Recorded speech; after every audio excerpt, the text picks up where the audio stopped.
Today I'm flying a history-making airplane. It's the largest passenger aircraft in the world, 2 levels, front to back, the only one of its kind. And here in the US, we never really see them, especially if you live here in the US. No American airline flies them at all. So the only way to get them is to fly an international airline that does. And today, that's exactly what we're doing. We're flying a Lufthansa A380 from San Francisco to Munich, Germany. Now here's the thing, as I'm recording this, we're currently booked in economy class. I got a really good mileage redemption through my United Miles, booking through them on this Lufthansa A380.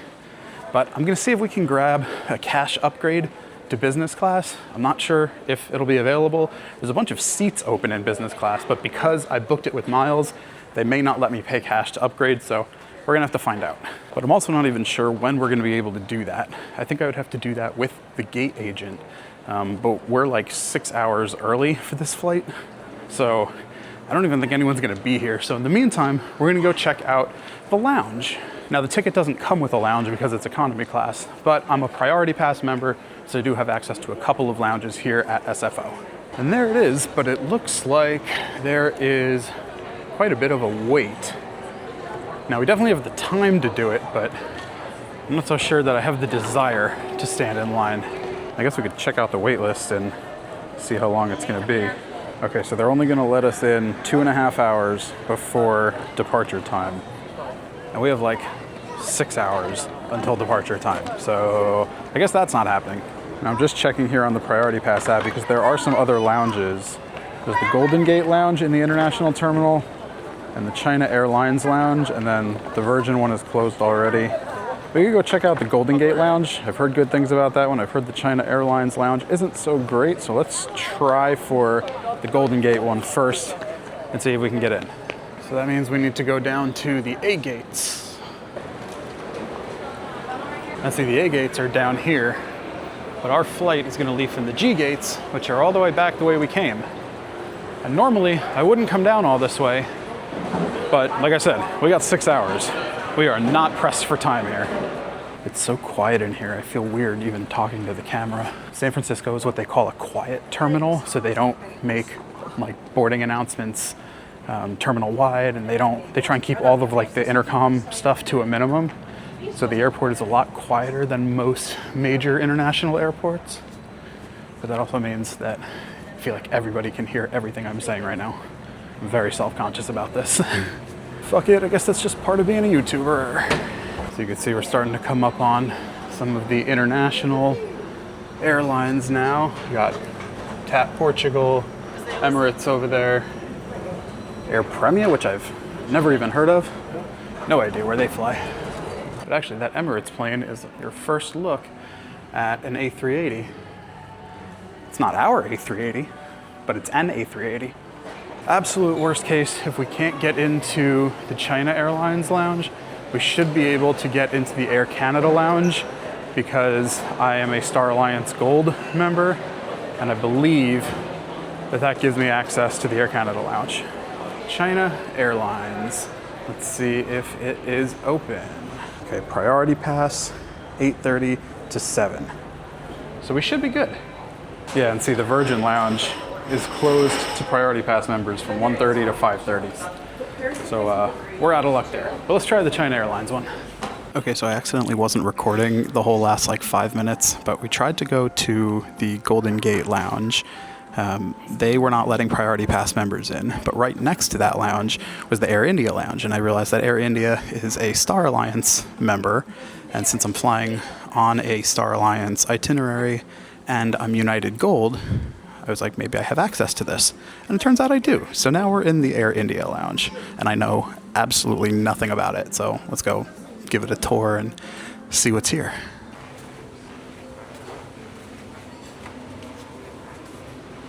So we have like different teas and coffees, some biscottis, cookies, and things like that. Just like little snacks. There's also, looks like some kind of soup, a tomato coriander bisque. Oh, and then there's a whole buffet over here. Let's see what's cooking over here. So it's a lot of different Indian food, it looks like. Chicken tikka masala, aloo palak, Malabar fish curry. There's samosas, although only one left. There's Gajar Kahalawa. I honestly have no idea what that is. There's a couple of dishes I don't really know what they are. Oh, they have garlic basmati rice. You know, guys, honestly, I wasn't even hungry, but like, I'm gonna try a couple things just to give this a go since I'm here. So I actually love Indian food, so this just makes me so happy. We got a little bit of chicken tikka masala, just a little bit, maybe one more piece. We can grab this last samosa here, and let's go for some of this crispy garlic basmati rice to eat with our chicken tikka masala. And I feel like we're gonna have some extra masala sauce left, so we'll grab a piece of bread to dip. I really wasn't expecting to be in this lounge. I didn't even know it existed, but I can't tell you how happy I am about it. Hey, how are you? Can I grab just a Diet Coke with lemon? I have only that Pepsi. That's fine. It's not as good, but it's fine. Perfect, thank you so much. Now, just like the rest of this airport, it is super quiet in here, so I'm gonna try and just speak quietly and not disturb everybody around me. First up, the chicken tikka masala in the Air India lounge at San Francisco Airport. I gotta say, it smells really good. It smells fresh. It smells really rich in flavor. I can't wait to try this. Let's give it a go.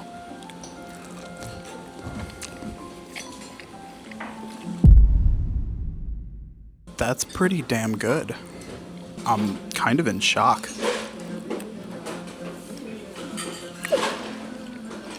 It's even got a little kick to it. There's some heat in the back of my throat. And usually that's like not a thing for food in an airport lounge.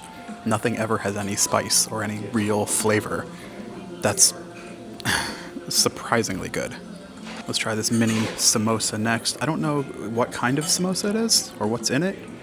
It did say it had gluten, but I don't think that tells me much. Let's just try it.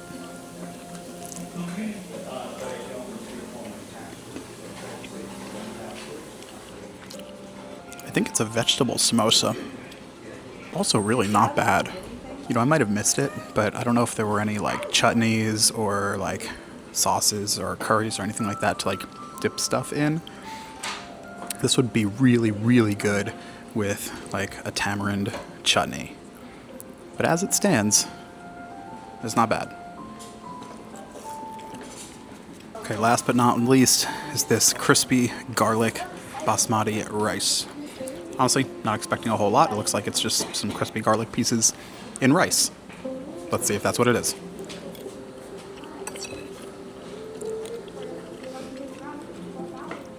That's literally exactly what it is. It's plain basmati rice with some crispy onion pieces in it.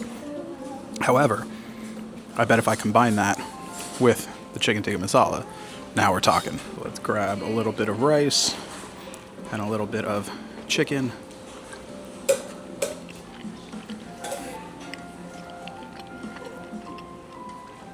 That's the move. All right, now last thing, I'm gonna just take this dinner roll that they have. I'm gonna dunk it in the tikka masala sauce.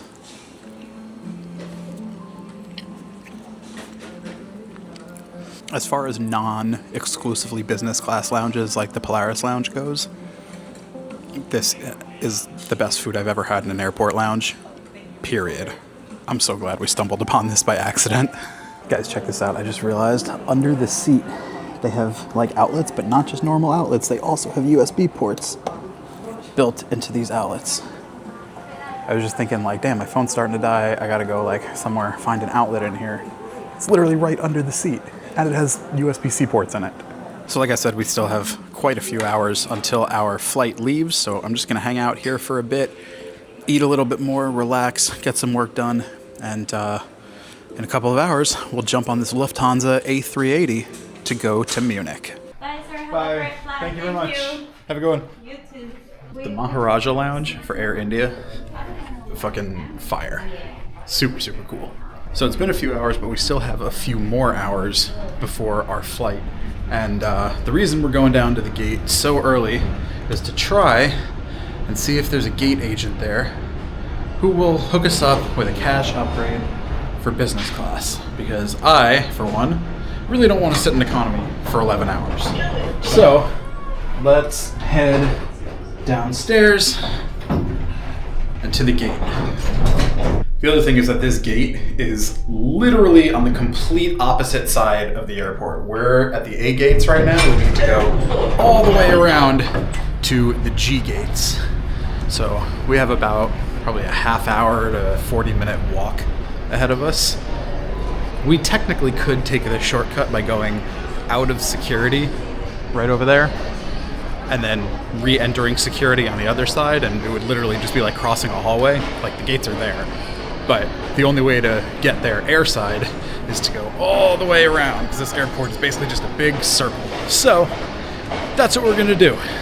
B, C, D, E, F, G gates. That's where we're going. The G gates. And we're coming up to the B gates. And there's the other lounge we tried to get into before. I'm actually glad that that one had a wait list, because we wouldn't have gone all the way over towards the Air India lounge, and we wouldn't have found it by accident if we had gotten in there right away. So honestly, that was kind of a happy accident, and I'm not mad at it. And from now on, I'm going to the Air India lounge. All right, here's the C gates. All right, and there's the D gates, but we are gonna keep going this way. This is so much walking.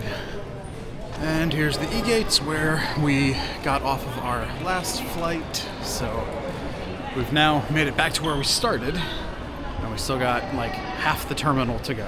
Only 2 more concourses to go. All right, and now we're in the F concourse. This reminds me a lot of Orlando. If you've ever been to Orlando International Airport, it looks a lot like this. Onto the moving walkway. Where were these moving walkways the whole rest of this way? Why are they just showing up now? Why couldn't we have them by A, B, C, D, and E gates? Oh my god, guys. I'm so stupid. I completely missed where it said G gates was a turn. You had to turn to get there. We gotta go back onto the moving walkway. Oh my god, I'm so stupid. I literally walked right past it as I was getting on the moving walkway. Totally didn't even notice this. Okay, new problem. My backpack is so heavy, it's just destroying my shoulders. So I'm trying to like hold it off a little bit to just hold some of the weight off. It's helping a little bit, but not as much as I would like. We're almost there. Getting tired. Hopefully we'll get this business class upgrade and I will have a nice lie flat bed to sleep on. Sleeping in economy is gonna suck. All right, my friends, we have made it to the G gates. Now we gotta find G14. Let's see how far down that's gonna be. Another moving walkway. Got me feeling so fly like a G6. Oh, we're so close, but so far away. We are literally as far down as the terminal goes. We went from one side of the airport all the way in the circle, right around to the total opposite other end of the airport. Apparently there's an outdoor terrace down here though. That's cool. I thought those only existed in the lounges. It's part of the restaurant, so we cannot go in there. All right, so apparently we're at G13, not G14, even though the app says G14. And everything I saw said G14. Moment of truth. Let's see if there's a gate agent. Nope. Nothing yet. All right, let's try and find a seat with a good view of the podium so that as soon as gate agents show up, we can get over there. I think this is as good a place as any. Okay, so time check, it's 6:40. We walked out of the Air India lounge at 6:04. So it took us 36 minutes to get here. Let's give back 3 minutes for walking down the wrong hallway. So it basically took us 33 minutes to get here from the Air India lounge. Whew, I'm tired. All right, there's finally a gate agent over here. Let's see if we can get this upgrade. Please, please, please. Hey, how are you? So document check, but also I wanted to see if it was possible to do a cash upgrade to business if there's any seats left. For now, I have premium economy. How much is the premium economy? Actually, for now, I have business. But give me 1 second. Yeah. How much? It's gonna be 1,150. 1,150 for business? Done. Let's do it. Oh, okay, perfect. Thank you so much. I appreciate it. Fam, we got it. Let's go. So happy right now that we got it. Business class upgrade on an A380. It was a perfectly acceptable price point. My personal rule for a business upgrade is $100 per flight hour. This is an 11-hour flight, and it was an $1,100 upgrade. So that actually works out perfectly, especially when you consider that originally I paid for this flight with miles, and it was cheap. It was only 40,000 miles from Las Vegas all the way to Prague, which is my end destination, and this is just the long-haul flight in the middle. So I literally got the flight for free, and now I got business for $1,100. No problem, which means this video is no longer an economy on an A380 review. It's now a business class on an A380 review. Let's go. Now, she told me that because I have the business class ticket now, I get access to the United Polaris lounge since Lufthansa doesn't have one of their business lounges at this airport. Here's the thing, we board in 40 minutes, so I don't really have time to really enjoy the lounge, but I do have to go to the bathroom. So we're gonna go to the lounge real quick, check it out, we're gonna go to the bathroom, and then we're gonna go back and board. Thank you. I have been in this lounge before, but it's been a couple of years. Usually when I'm flying Polaris, I usually connect in Houston, so that's usually the lounge that I go to. That is my favorite Polaris lounge in the system, but this one comes in second. It's a very nice lounge. There's like a super long seating area here. There's a restaurant all the way in the back, a ton of food as well. There's a full bar and everything, but mostly I need a bathroom. That's what I'm looking for right now.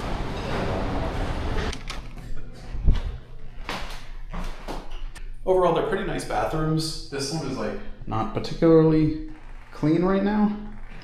Not ideal, especially if you were paying like full price for a Polaris ticket or a business class ticket, but we got the upgrade and we're only gonna be here for 10 minutes, so who cares? Let's check out the lounge real quick.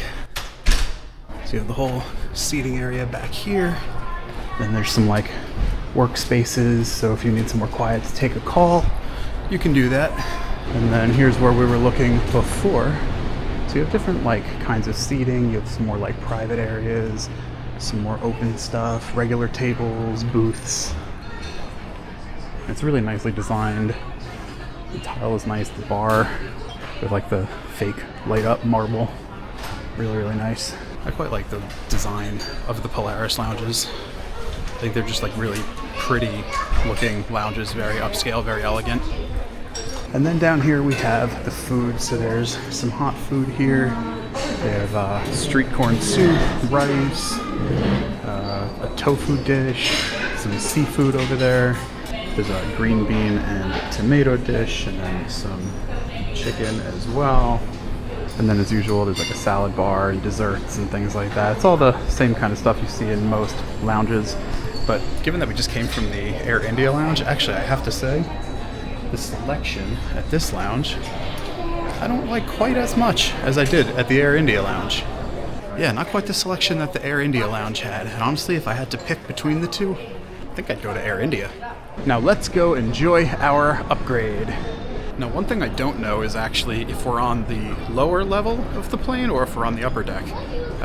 I thought that the upper deck was only going to be the first class, because Lufthansa also has a first class and then a business class and then a premium economy and then a regular economy. And I thought that the first level was mostly first, not business. And then there's like a small economy section in the back. But she said we're boarding upstairs, so maybe we're on the upper deck? Yeah, here it is. Boarding group 1 and 2. So group 1 is first class, and then group 2 is business class, which is where we are. So even with an $1,100 upgrade, we are not the highest level we can be. It looks like we actually maybe can get outside here. Oh, we can. I thought you had to go through the restaurant, but nope. We can hit the outside terrace. Let's check this out.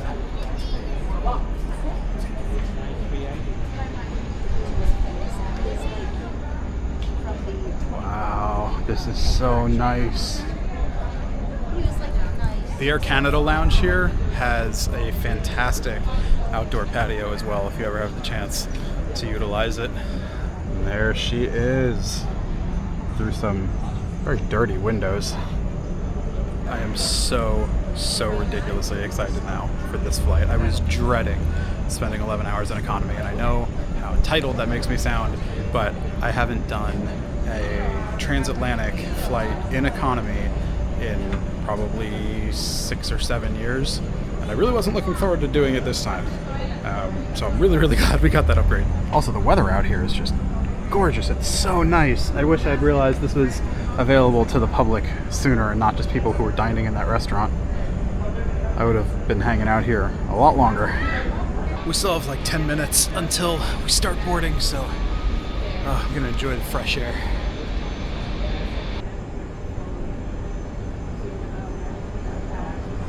Alright, I don't want to get so caught up with the view that we end up missing the flight, so let's go board the flight. So we are C18G. Let's find where that is. Your business class continues straight. Thank you.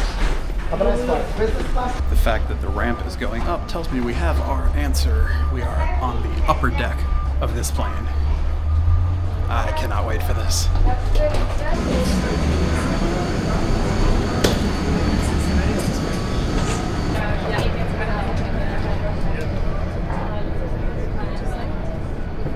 (18G). Here we are.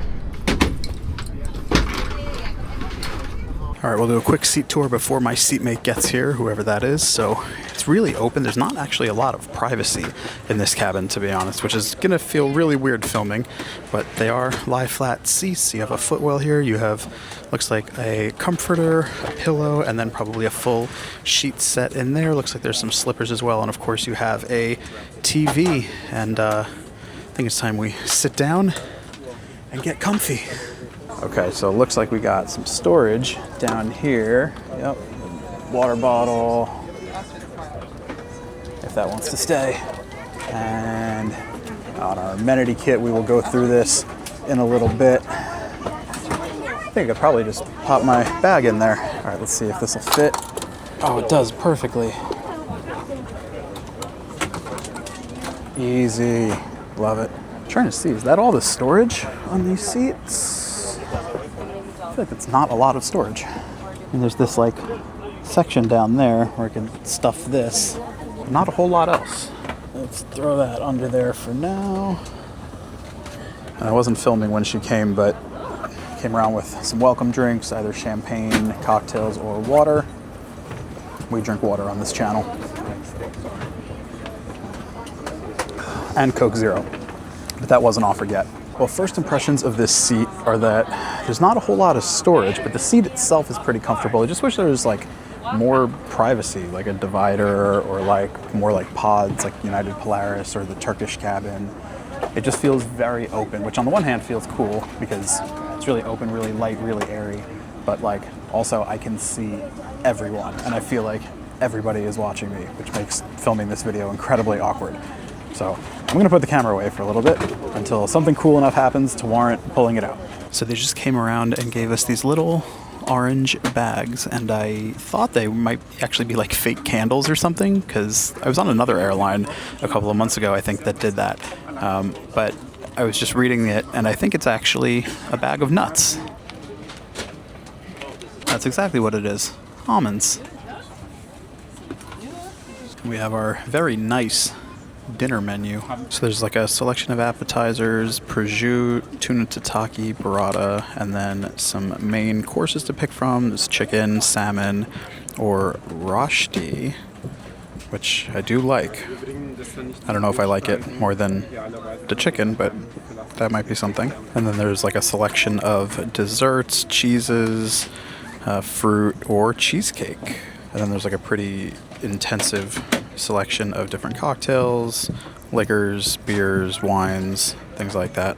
And sodas, teas, coffees, things of that nature. So no shortage of options. Okay, so this is the quietest plane I have ever been on. This is nuts. If you go back and watch my Turkish Airlines business class video, there's so many parts where I had to just do voiceovers because you couldn't hear me talk into the mic over the engines roaring. And that's like a brand new plane. This plane is much older and should be way less technologically advanced, but this cabin is quiet as hell. Like, I'm basically whispering into the mic. This is like ASMR for you probably.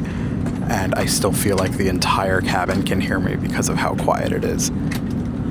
I've never heard a plane this quiet in my life. So there's a pretty good selection of movies: Avatar, Fast and Furious, F1, that new Michael Jackson movie, even Project Hail Mary, which I just saw in theaters like 3 weeks ago.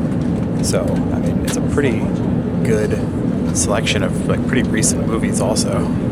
Let's see what's in the action thriller category. Oh, they have like 300 and 21 Jump Street, Batman Begins. I mean, this is like a really strong selection of movies. I'm not mad at this at all. They also have most of the Harry Potter series. And then let's see, if we go to flight info, do we get a flight map? We do get a flight map. It's a little slow to respond. You could tell that like the processor in here is not very new and not very fast. But yeah, it does stuff. It's showing where we are. Tapping on the home button definitely like, yeah, it takes a few times to get it to respond. Hang on, what is this? We have cameras on the plane. Oh yes, we do. I love this. I love when you can see the plane's cameras. I've only ever been on one plane that's had this. The Turkish Airlines Dreamliner had cameras on the outside that you could watch on the in-flight entertainment. I've only ever seen it that one time. Alright, I feel like literally everybody is listening to me record all of this, so I am going to put the camera down until food comes out. I'll show you the food, and then I am going to watch a movie and go to sleep. Now the seat is controlled with this little touch thingy here on the armrest. It's a little janky, but it worked. And I also discovered that the in-flight entertainment was much more responsive with the remote. Just the touch sensitivity on the screen sucked. They give you these headphones, but the ear pads are tiny and just crush your ears, so I ended up using my own. And also the storage bin was broken. The door just would not latch closed properly. The first course of the meal service came. It was a roasted carrot spread with pickled vegetables. I did not like it at all, literally 0 out of 10.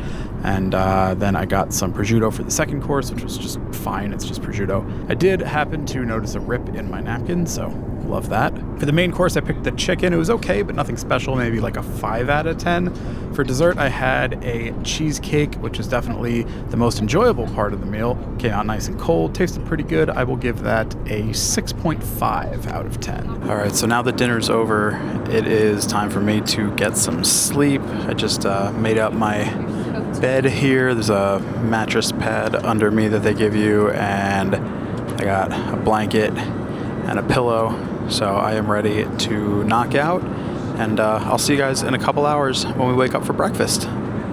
Oh, good morning from the bathroom of this Lufthansa A380. I managed to sleep for about 3.5 hours or so, and then I just kind of laid there uncomfortably for another hour. We have about 3 hours, almost 3.5 hours, until we land, which means where we started, it's about 5 o'clock in the morning, but in Munich, where we're going, it's about 2 o'clock p.m. So my internal clock is very messed up compared to where we're going to be when we land. I will say that was probably the least comfortable sleep I've had in a business class flight.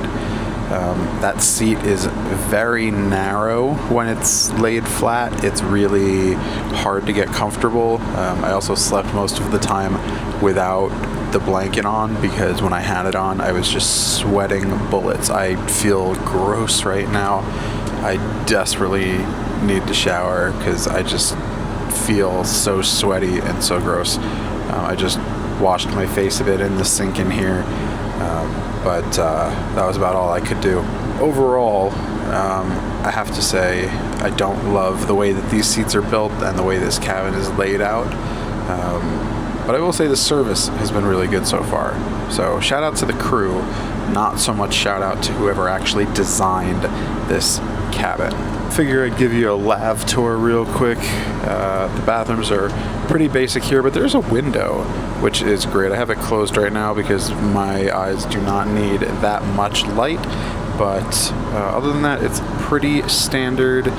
There's some lotion in here that they give you, at least in the business class lav. And then there's also some moist towels, which is nice. Other than that, it's a pretty standard airplane lavatory. But yeah, man, that sleep was not comfortable. I don't feel well rested, honestly. That was like the bare minimum of what I should be able to accomplish in business class as far as like restful sleep goes. And yeah, not ideal. Definitely not ideal. So I'm gonna head back to my seat. Most of the people in the cabin are still sleeping, so I'm not gonna film. I'm just gonna wait for breakfast service. Then we'll be on the ground in a couple of hours. Breakfast service has arrived, and like everything else, it was kind of mid. There was some smoked meats, some cheese. This was supposed to be some kind of blueberry French toast, I think, but it was just bread and berries. There's a fresh fruit cup and a croissant with strawberry jam and butter.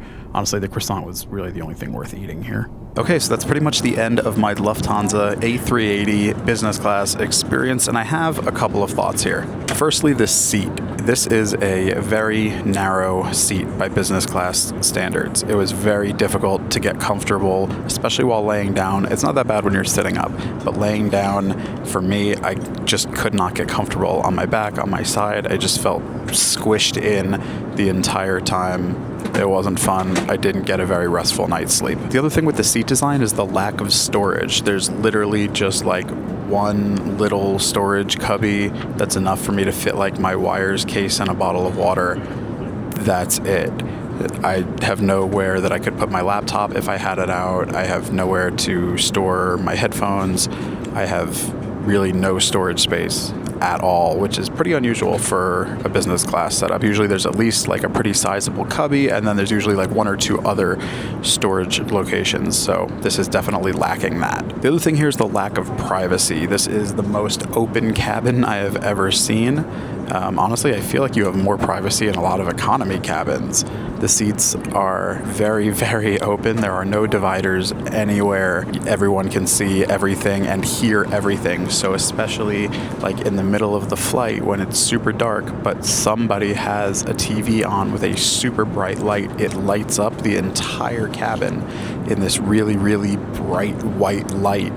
And it's very difficult to like just stay asleep unless you have like an eye mask or something. Luckily I did, but when I would lift it up, I would just get blinded by the light from the TV of a guy 3 rows in front of me because it's just so open. There's nothing that stops the light from just going throughout the whole cabin. As far as the food goes, I would say it's okay at best. It's like on par with United's Polaris food on a good day, which United has their good days and bad days.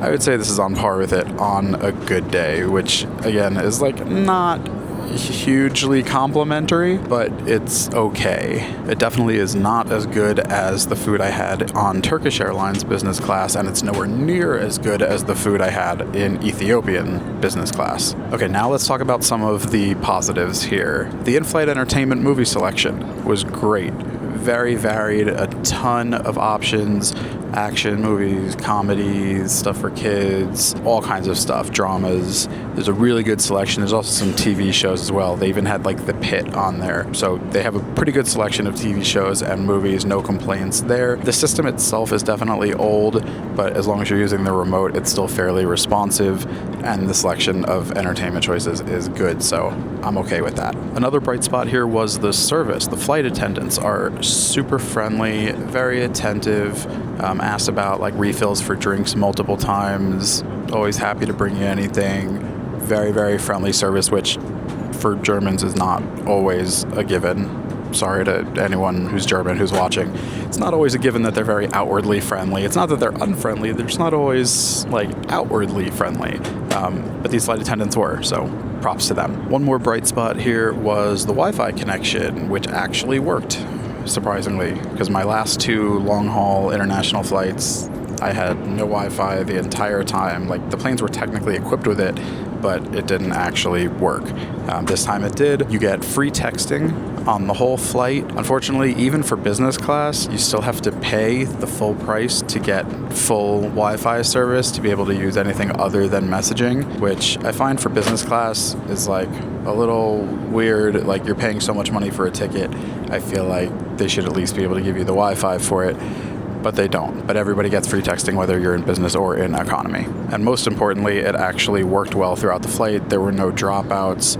I was able to send messages throughout the flights with no problem. So let's do some final ratings here. For the seat, I am giving it a 4 out of 10. Definitely my least favorite business class seat that I have ever experienced. The food, I will give a 6.5. In-flight entertainment does get a 7, but I would like to see them upgrade the system itself to make it run a little bit smoother, but the selection saved it. Service here gets an 8. Like I said, those flight attendants have been amazing. Props to them. And my overall final rating is a 7 out of 10 for this Lufthansa A380 business class service from San Francisco to Munich. Oh, we have made it to Munich, Germany, guys. Feels good to be off the plane, stretch a bit. And my final thoughts beyond just the ratings of the plane, was it worth it, right? For me, it cost me $1,100 and nothing else, because I had just paid 40,000 miles for the economy ticket. So as far as like actual money goes, it only cost me $1,100. I think that's worth it to not be in economy and have a much more spacious space to be able to have an 11-hour flight. But the full retail prices of that flight was anywhere from like $8,000 to $14,000. That is not worth it. And that's going to be where we end the video. So if you like this kind of content, please make sure you like the video, send it to your friends, subscribe to the channel, and drop a comment down below. Let me know what other airlines business class you want me to try. My channel actually just got monetized a couple of weeks ago, so now by watching these videos and sharing it with your friends, you're actually helping me be able to pay for more of these trips. So thanks for watching. I will see you on the next one. Peace.